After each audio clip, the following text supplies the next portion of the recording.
ओम शांति। अॼु जी मुरली तारीख़ है 10/8/2024। मिठा मिठा बाप दादा चवनि था मिठे मिठे ॿार हाणे तव्हांजी सभु आशायूं पूरी थी वेंदी, पेट भरिजी वेंदो। हाणे तव्हांजी सभु आशायूं पूरी थी वेंदियूं, पेट भरिजी वेंदो। बाप आया आहिनि तव्हांखे तृप्त आत्मा ठाहिण।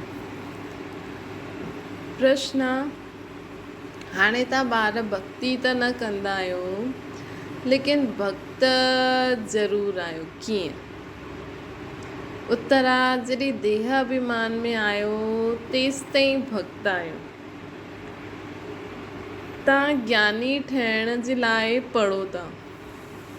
जॾहिं इम्तिहान पास कंदव, कर्मातीत थी वेंदव, तॾहिं संपूर्ण ज्ञानी चईंदासीं। पोइ पढ़ण जी दरकार न रहंदी। त बाबा चवनि था कि हाणे असां अञा हाणे बि भक्त आहियूं श्री। जेसि ताईं असां में देह अभिमान आहे तेसि ताईं असां भक्त हूंदासीं। जेसि ताईं जॾहिं असां संपूर्ण ज्ञानी थी वेंदासीं, कर्मातीत स्थिति खे प्राप्त करे वठंदासीं, तॾहिं असांजो भक्तपनो पूरो ख़तमु थी वेंदो। पोइ पढ़ण जी दरकार न रहंदी। ओम शांति। हाणे भगत ऐं भॻवानु ॿ चीज़ूं आहिनि, ॿार ऐं बाप। भगत त ढेर जा ढेर आहिनि, भॻवानु आहे हिकु। तव्हां ॿारनि खे ॾाढी सहज ॻाल्हि लॻंदी आहे। आत्मायूं श्री द्वारा भक्ति कंदियूं आहिनि छो? भॻवानु बाप सां मिलण लाइ। तव्हां भक्त हाणे ड्रामा खे सम्झी विया आहियो। जॾहिं पूरा ज्ञानी ठही वेंदव त हिते न रहंदव। स्कूल में पढ़ंदा आहिनि, इम्तिहान पास कयो त ॿिए दर्जे में हली वेंदा आहिनि। हाणे तव्हांखे भॻवानु पढ़ाइनि था। ज्ञानी खे त पढ़ाई जी दरकार न आहे न, भक्तनि खे भॻवानु पढ़ाइनि था। तव्हां ॼाणंदा आहियो असां आत्मा भक्ति कंदा आहियूं न। जॾहिं भक्ति सां निकिरी ज्ञान में कीअं ईंदा आहियूं, इहे बाप सिखलाईंदा आहिनि। हाणे भक्ति सां निकिरी करे ज्ञान में कीअं आहियूं, इहे बाप सिखलाईंदा आहिनि। हाणे भक्ति कंदा न आहियूं, परंतु देह अभिमान में त अची वेंदा आहियो न। इहे बि तव्हां सम्झंदा आहियो। उहो भगत माण्हू त भॻवान खे न ॼाणंदा आहिनि, ख़ुदि चईंदा आहिनि असां न ॼाणंदा आहियूं। नंबर 1 जो भगत आहे, उन्हनि सां ई बाप पुछंदा आहिनि, तव्हां जंहिं भॻवान जी भक्ति कई हुई, उन्हनि खे जॾहिं जंहिं भॻवान जा भगत हुया उनखे ॼाणंदा हुयो? वास्तव में भॻवान बि न हुजिणो खपे। वास्तव में भॻवान बि हुजिणो खपे हिकु। हिते त अनेक भॻवान थी विया आहिनि, पंहिंजे खे भॻवानु चईंदा रहंदा आहिनि। इनखे चइबो आहे अज्ञान। भक्ति में घोर अंधियारो आहे, उहो त आहे भक्ति मार्ग। भगत माण्हू ॻाईंदा आहिनि, ज्ञान अंजन सतगुरु ॾिनो, अज्ञान अंधेर विनाश। ज्ञान अंजन गुरु माण्हू न ॾेई सघंदा आहिनि। गुरु त ढेर जा ढेर आहिनि। तव्हां ॿार ॼाणंदा आहियो भक्ति में छा छा कंदा हुया।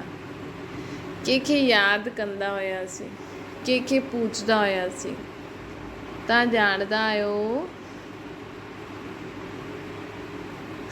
कि भक्ति में छा छा कंदा हुयासीं, कंहिंखे यादि कंदा हुयासीं, कंहिंजी पूजा कंदा हुयासीं। उहो भक्ति जो अंधियारो हाणे तव्हांजो छुटी वियो। श्री बाप खे ॼाणे वरितो न। बाप जे बाबा परिचय ॾिनई, मिठे मिठे ॿार तव्हां आत्मा आहियो। तव्हां हिन शरीर सां गॾु पाठ वॼायो। तव्हांखे इहो बेहद जो ज्ञान आहे। बेहद जो पाठ वॼाईंदा रहंदा आहियो। तव्हां हद खां निकिरी हाणे बेहद में हली विया आहियो। हीअ दुनिया बि वधंदे वधंदे केतिरी बेहद में हली वई आहे, पोइ ज़रूरु हद में ईंदी। हद सां बेहद, बेहद सां हद।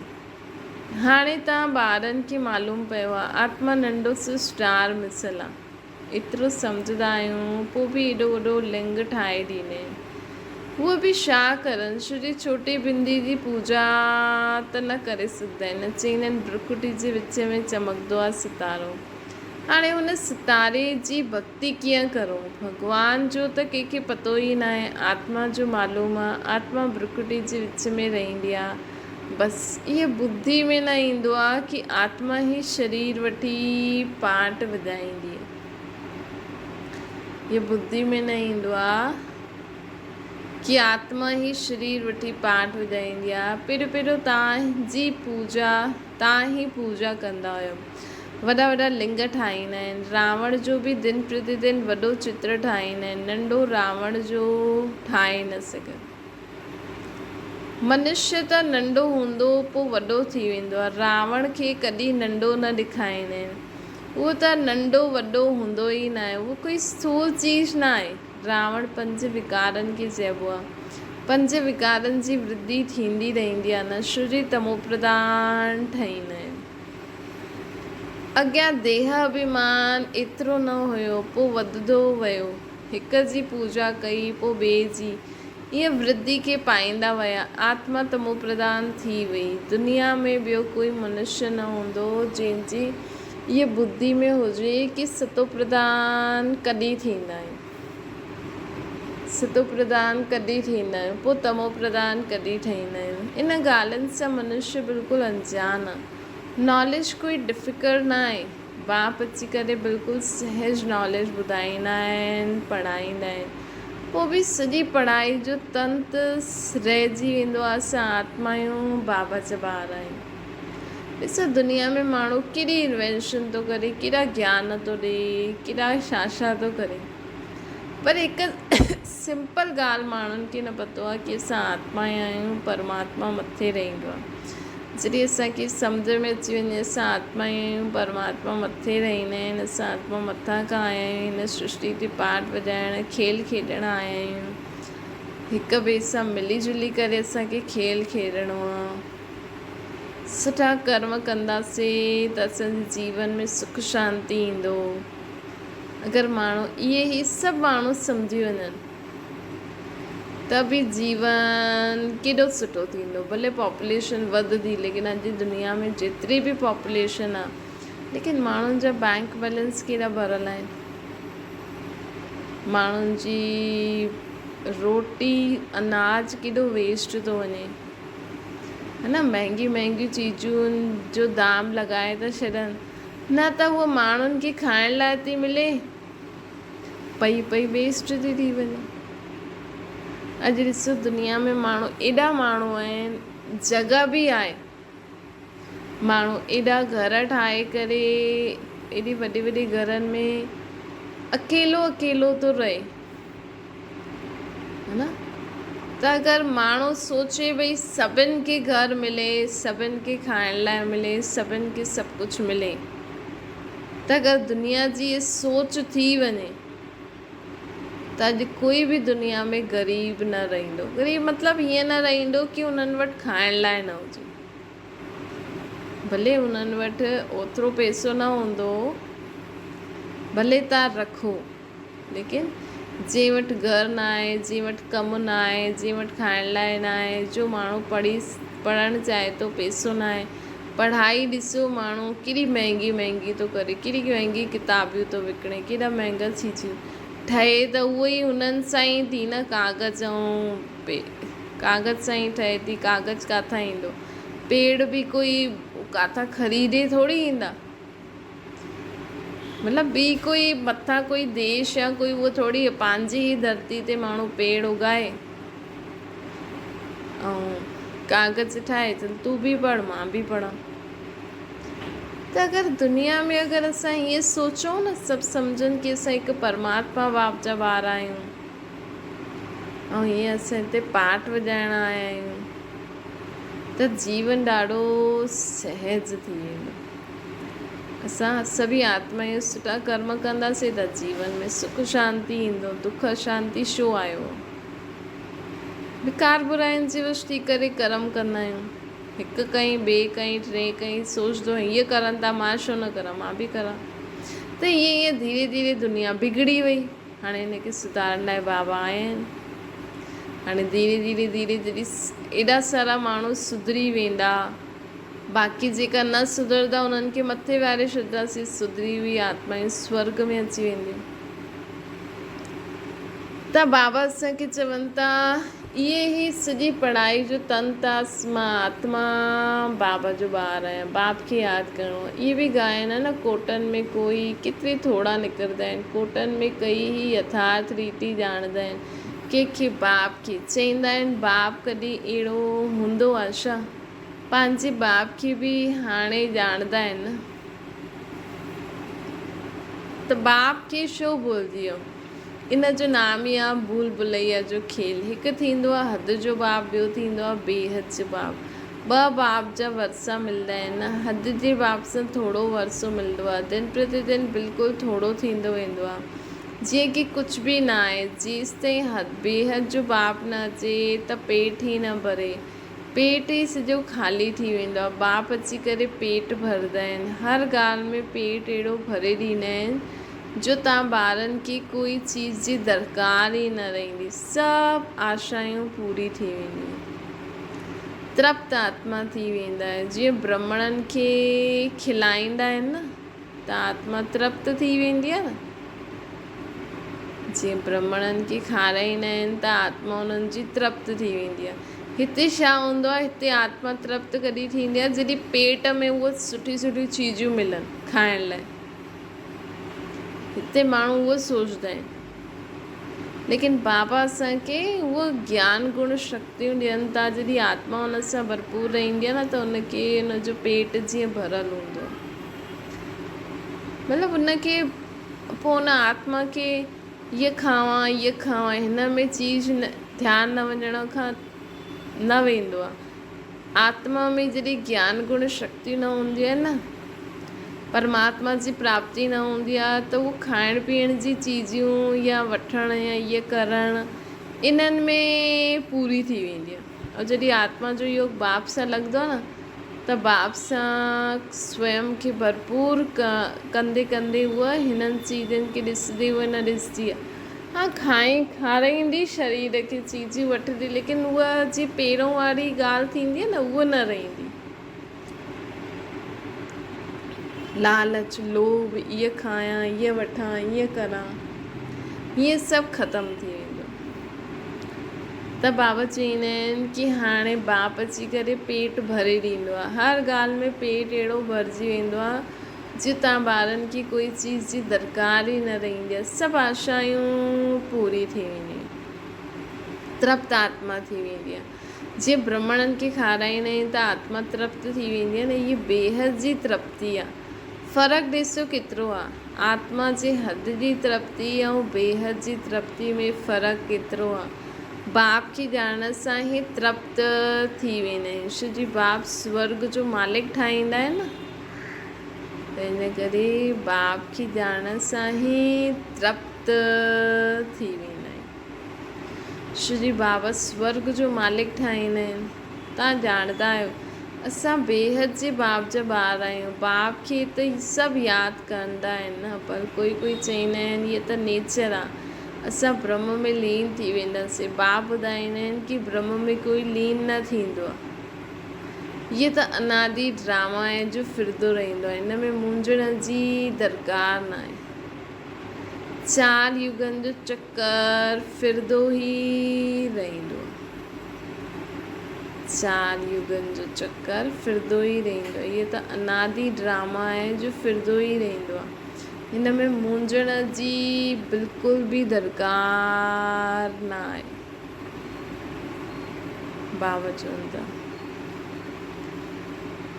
पर कोई चवंदा आहिनि इहे त नेचर आहे, असां ब्रह्म में लीन थी वञूं। बाप ॿुधाईंदा आहिनि ब्रह्म में कोई लीन न थींदो आहे। इहे त अनादि ड्रामा ठहियलु आहे जो फिरंदो रहंदो आहे। हिन में मुंझण जी दरकार न आहे। 4 युगनि जो चक्कर फिरंदो रहंदो आहे, हू बहु रिपीट थींदो रहंदो आहे। बाप हिकु आहे त दुनिया बि हिकु आहे। उहो माण्हू केतिरो मथो मारंदा आहिनि, सम्झंदा आहिनि मून में बि दुनिया, सितारनि में बि दुनिया, केतिरा ढूंढंदा आहिनि। मून में बि फ्लैट वठण जी सोचंदा आहिनि। इहे कीअं थी सघंदो आहे? कंहिंखे पैसा ॾींदा, इनखे चइबो आहे साइंस जो घमंड। बाक़ी त ॿियो कुझु आहे न, ट्रायल कंदा रहंदा आहिनि। इहे माया जो पांप आहे न, स्वर्ग सां बि जास्ती शो करे ॾेखारींदा आहिनि। स्वर्ग खे त भुलिजी विया आहिनि। स्वर्ग में त अथाह धन हूंदो, हिकु मंदिर साईं ॾिसो केतिरो धन लूटे विया। भारत में ई एतिरो धन हुयो, ॾाढा खज़ाना भरपूर हुया। मोहम्मद गज़नबी आयो, लूटे करे वियो। अधु कलप त तव्हां समृत रहंदा आहियो, चोरी आदि जो नाम न हूंदो आहे। रावण राज्य में ई न, रावण राज्य ई न हुयो। रावण राज्य शुरू थींदो आहे, चोरी चकारी झगड़ा आदि शुरू थी वेंदा आहिनि।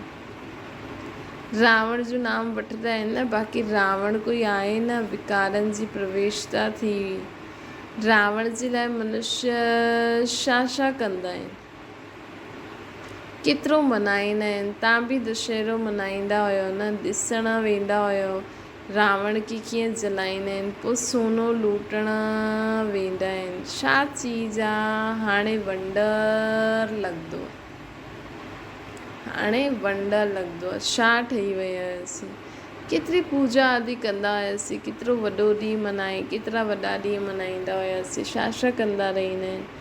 दुनिया में बि कंदा आहिनि हाणे, तीअं असां बि कंदा हुआसीं। भक्ति मार्ग जीअं गुॾे गुड़ियनि जो खेल आहे, इहे बि केतिरो समय हलंदो आहे, इहे तव्हां ॼाणंदा आहियो न।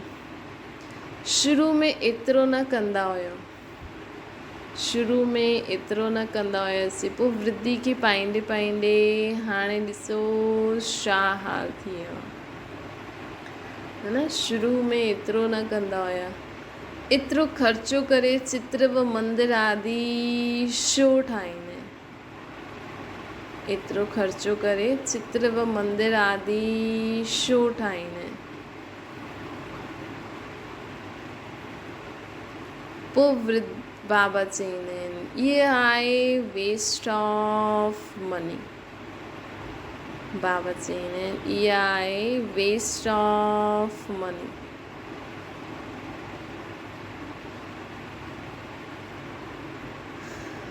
मंदिर आदि ठाहींदा आहिनि, लाखों रुपए ख़र्च कंदा आहिनि। बाप केतिरो प्यार सां वेही ॿारनि खे सम्झाईंदा आहिनि। असां तव्हां ॿारनि खे अथाह धन ॾिनो, उहो सभु किथे गवायो। रावण राज्य में तव्हां छा ठही वेंदा आहियो। ईअं न कि ईश्वर जी भावी ते राज़ी रहणो, ईअं न कि ईश्वर जी भावी ते राज़ी रहणो न। त माण्हू चवंदा न जेकी ईश्वर जी भावी असां गवाए छॾियो सभु, इहे कोई ईश्वर जी भावी न, इहे माया जी भावी आहे। हाणे तव्हांखे ईश्वर जो राज्य भाग्य मिलंदो आहे, हुते त दुख जी ॻाल्हि न हूंदी आहे न। ईश्वर जी भावी ऐं आसरी भावी में केतिरो फ़र्क़ु आहे, इहे सम्झ तव्हांखे हाणे मिलंदी आहे। सो बि नंबरवार पुरुषार्थ अनुसार ज्ञान इंजेक्शन कंहिंखे लॻंदो आहे, इहे त सम्झी सघंदा आहियो न। फलाने खे ज्ञान इंजेक्शन सुठो लॻियो आहे, फलाने खे घटि लॻियो आहे, इनखे बिल्कुलु लॻियो ई न आहे। इहे त बाबा ई ॼाणंदा आहिनि। सर्विस जो सॼो मदार आहे, सर्विस सां ई बाप ॿुधाईंदा आहिनि इन्हनि खे इंजेक्शन लॻो आहे न लॻो आहे। बिल्कुलु सर्विस करणु ॼाणंदा ई न आहिनि। ईअं बि आहिनि कंहिंखे जास्ती इंजेक्शन लॻियो आहे, कंहिंखे बिल्कुलु न। चइबो बि आहे न ज्ञान अंजन सतगुरु ॾिनो, अज्ञान अंधेर विनाश। ज्ञान जो सुख जो सागर परमपिता परमात्मा आहे, पोइ उन्हनि खे ठिकर भितर में ठोके छॾियो अथनि। ॿारनि खे केतिरो निश्चय हुजणो खपे। बेहद जो बाप असांखे बेहद जो सुख ॾींदा आहिनि, बेहद जो बाप असांखे बेहद जो सुख ॾींदा आहिनि। ॻाईंदा बि आहिनि न, बेहद जो बाबा तव्हां जॾहिं ईंदा त असां तव्हांजा ई ठहींदासीं, असां तव्हांजा ई ठहींदासीं, तव्हांजी मत ते ई हलंदासीं। भक्ति मार्ग में त बाप जो मालूम ई न रहंदो आहे न। ॻाईंदा बि आहिनि बेहद जो बाबा तव्हां जॾहिं ईंदा त असां तव्हांजा ई ठहींदासीं, असां तव्हांजी मत ते ई हलंदासीं। भक्ति में त बाप जो मालूम ही न रहंदो आहे। भक्ति में त बाप जो मालूम ई न रहंदो आहे। ये पाठ हाणे हलंदो आहे, हाणे ही बाप पढ़ाईंदा आहिनि। तव्हां ॼाणंदा आहियो ये पढ़ाई जो पाठ पोइ 5000 वर्ष पोइ हलंदो, बाप पोइ 5000 वर्ष पोइ ईंदा। आत्माएं सभु भाव आहिनि, पोइ शरीर धारण करे पाठ वॼाईंदियूं आहिनि, है न। मनुष्य सृष्टि जी भी वृद्धि थींदी रहंदी आहे। आत्माउनि जो स्टॉक आहे न, 5000 पाप वरी 5000 वर्ष पोइ ईंदा। आत्माएं सभु भाव आहिनि, पोइ शरीर धारण करे पाठ वॼाईंदियूं आहिनि। मनुष्य सृष्टि जी भी वृद्धि थींदी वेंदी आहे। आत्माउनि जो भी स्टॉक आहे न, जेतिरो मनुष्यनि जो स्टॉक पूरो थींदो ओतिरो ई हुते आत्माउनि जो स्टॉक हूंदो आहे। मथे एक्टर्स हिकु बि कम जास्ती न हूंदा। ये सभु बेहद जा एक्टर्स आहिनि, इन्हनि खे अनादि पाठ मिलियल आहे। ये वंडरफुल आहे। हाणे तव्हां ॿार केतिरा समझदार ठहिया आहियो। ये पढ़ाई केतिरी ऊची आहे। तव्हांखे पढ़ाइण वारो स्वयं भॻवानु आहे, ज्ञान जो सागर। बाक़ी सभु भक्ति जा सागर आहिनि। जीअं भगति जो मान आहे वैसे ज्ञान जो भी मान आहे। भक्ति में केतिरो मनुष्य दान पुण्य कंदा आहिनि। ईश्वर जी वेद शास्त्र आदि केतिरा वॾा वॾा ठाहींदा आहिनि, त उनजे लाइ पैसो बि त खपे। हाणे तव्हां ॿारनि खे भक्ति ऐं ज्ञान जो अंतर मिलियो आहे। केतिरो विशाल बुद्धि ठहिया आहियूं न। हाणे केतिरा विशाल बुद्धि ठहिया आहिनि। तव्हांजी कॾहिं कोई में आंख न वेंदी। तव्हां चईंदा छा असां हिन किंग क्वीन आदि खे ॾिठो आहे, उन्हनि खे छा ॾिसणो आहे।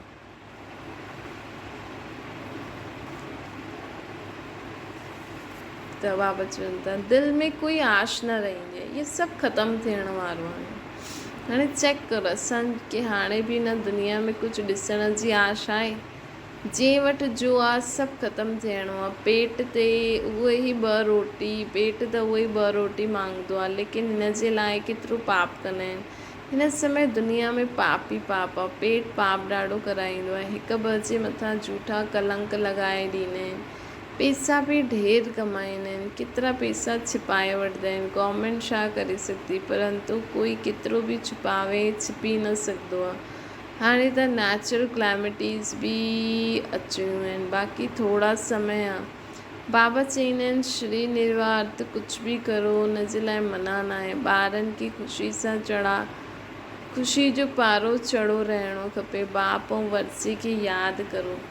बाप त सॼे विश्व जो मालिक ठाहींदो आहे। बाप त सॼे विश्व जो मालिक ठाहे ॾींदा आहिनि न।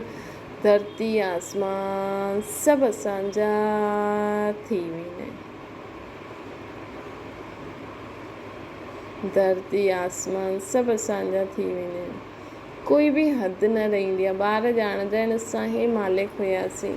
भारत अविनाशी खंड ॻायल आहे। त तव्हां ॿारनि खे ॾाढी ख़ुशी रहणी खपे। हद जी पढ़ाई जी बि ख़ुशी हूंदी आहे न। हीअ त बेहद जी पढ़ाई बेहद जो बाप पढ़ाईंदो आहे। अहिड़े बाप खे यादि करिणो खपे। ॿार त सम्झी सघंदा आहिनि उहा जिस्मानी धंधो आदि छा आहे, कुझु बि न। असां बाप सां छा वरसो पाईंदा आहिनि, केतिरो राति ॾींहं जो फ़र्क़ु आहे न। असां त जिस्मानी धंधो आदि कंदे बि वञी करे सिरताज ठहींदासीं। जेका बि माण्हू धंधा कंदा आहिनि उहे इहे सोचनि असां त जिस्मानी धंधो आदि कंदे बि वञी करे सिरताज ठहींदासीं। बाप आया आहिनि पढ़ाइण त ॿारनि खे ख़ुशी हुजणी खपे। उहो काम काज बि कंदो रहणो खपे। ये त सम्झंदा आहियूं पुरानी दुनिया आहे। इन जे विनाश लाइ सभु तयारियूं थियनि थियूं। इहे कमु कंदा आहिनि, अहिड़ा कमु कंदा आहिनि त डर लॻंदो आहे किथे वॾी लड़ाई न लॻी वञे। इहे सभु ड्रामा थियणो ई आहे। इहे न कि ईश्वर कराईंदो आहे। इहे ड्रामा में नूंद आहे। अॼु न त कल्ह विनाश त ज़रूरु थियणो ई आहे। अॼु न त कल्ह विनाश त ज़रूरु थियणो ई आहे। हाणे त तव्हां पढ़ो था, तव्हांजे लाइ नई दुनिया ज़रूरु खपे। इहे सभु ॻाल्हियूं अंदरि सिमरन करे ख़ुशि रहणो खपे।